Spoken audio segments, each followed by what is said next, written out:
Though we're here on a critical issue, gun violence. I'm about to sign into law bipartisan gun safety legislation, and time is of the essence. Lives will be saved. When we return from Europe, Jill and I will be hosting an event in the White House on July 11th to mark this historic achievement with members who voted for these families and the families who, in fact, were victimized by the gun shooting that we've seen. It's so incredible to see so much of it of late.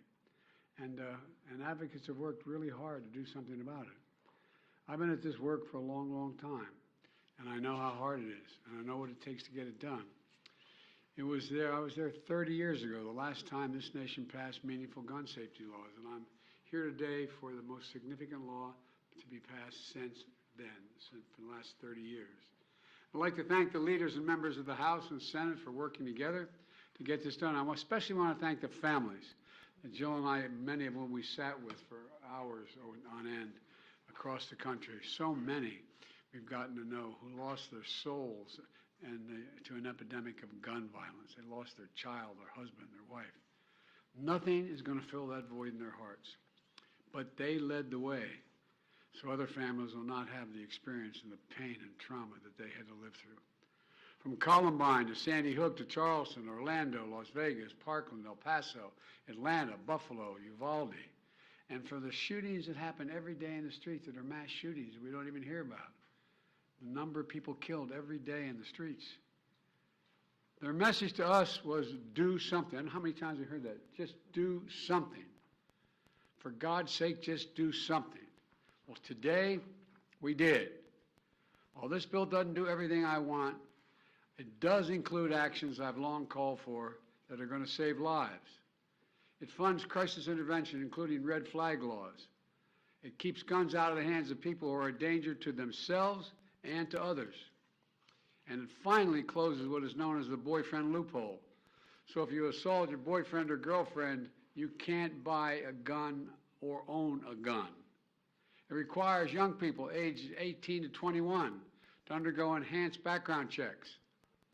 It includes the first ever federal law that makes gun trafficking and straw purchases distinct federal crimes for the first time. It clarifies who needs to register as a federally licensed gun dealer and run background checks before selling a single weapon. This also provides historic funding to address youth mental health crisis in this country, especially the trauma experienced by the survivors of this gun violence.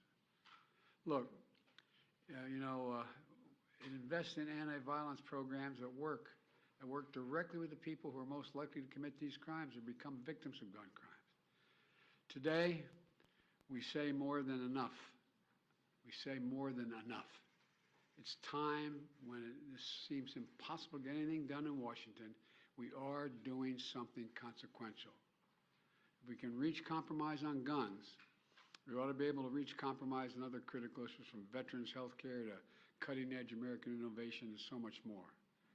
I know there's much more work to do, and I'm never going to give up. But this is a monumental day.